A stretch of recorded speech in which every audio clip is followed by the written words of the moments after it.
Shall we start with that incident at Selhurst Park, shall we? It saw Millwall goalkeeper Liam Roberts sent off for a challenge, left Jean-Phillipe Mateta needing 25 stitches in his ear. How surprised were you that Michael Oliver gave a yellow card initially and had to go to the monitor to quite see the extent of it? I think most people thought he would give a red card, but that said, Rob, it was a red card. You know, whatever happens, the VAR alerted Michael to it. It goes back to what I say many, many times, Rob. If a goalkeeper goes with his feet, he's an outfield player. The other thing, he's left his penalty area. He's got to get the ball. He goes dangerously. He catches Mateta, really badly. There's no doubt about it. It's a red card, and justice was done because he was given a red card on the field, and quite rightly so. Yeah. OK. FA expected to consider whether to submit a clearly insufficient punishment claim that could result in a longer ban for Roberts. What would constitute truly exceptional offence, and give us kind of past examples, and does this meet that criteria? Well, it's up to the FA, Rob, isn't it, really? They always have the power to increase a ban if they feel it's warranted. Unfortunately, I was involved in the case with Ben Thatcher when, he smashed into Pedro Mendes, charged him into the boards, and the FA gave him an 8-match ban because they felt it was really, really bad. I think everybody you've spoken to has said it's a really bad tackle. What I was saying defensively in Roberts, I don't think he meant for 1 second to hurt Mateta. I made that very, very clear. He's raced out of his box very unwisely. He's almost, to use Stephen's words at times, he's panicked, hasn't he? He's got to get the ball. And unfortunately for him, the other thing didn't go in his favour. The ball's not on the ground, the ball's in the air. So he's got to go with a high boot.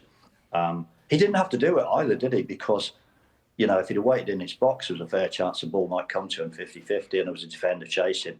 But once he takes that action, he's completely mistimed it. He's got it wrong. And it's a red card. There's no doubt about that. Everybody who sees it will say it's a red card.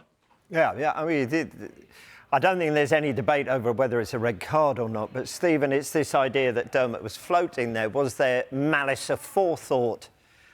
Did he go in with the intention of hurting? And I think that would be the difference between the two punishments. And look at the pictures. It doesn't look like he did. He made a honest, if what misguided attempt to play a football. Yeah, I think after the game, half-time, Steve Parish came out, didn't he, and said it's one of the worst challenges he's ever seen on a football pitch. That Ben Thatcher one was well worse. I mean, that is intent to hurt someone. I felt like this one was a genuine attempt to play the ball. The only bit I don't understand is that he clears the ball roughly about chest height and then extends the leg out. And that is the concern, but whether it's just panic, whether it's trying to protect himself, I'm not so sure. It's a red card. I think, Nick, the big question I wanted to ask Dermot was the reason, or one of the reasons behind, I think Michael Oliver perhaps gives a yellow card, is when you're refereeing a situation like that and the ball goes over and you see where the ball goes and how high it goes, are you fixated then on following the ball, or are you trying to watch that situation as much as you can? Because I feel like the ball gets cleared and you've got the referee's got a sort of an eye on that. Interesting question, Stephen, because I watch referees at lower levels, and one thing they do, the ball's up in the air and they're fixated on that rather than on the 9-5 situation. I often say to them, don't watch the ball, there's going to be no foul there. Watch the players, that's where it's going to happen. So whether Michael temporarily saw the ball go and followed the ball, I don't know, and didn't see the real impact. I will never know, only he will know. You're talking about one of the best referees in the world. So logic would say that he would see the incident as best he possibly can. Unfortunately, on the day, he didn't see it as a red card, but because of VAR. And don't forget, in the last round, this would have still been a yellow card because this is the first round with VAR.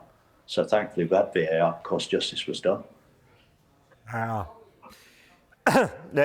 Sadly, there were a few other giveaways, I would think. The number of stitches that Mateta needed, it would have been visible, the extent of the injury, I would have thought. But anyway.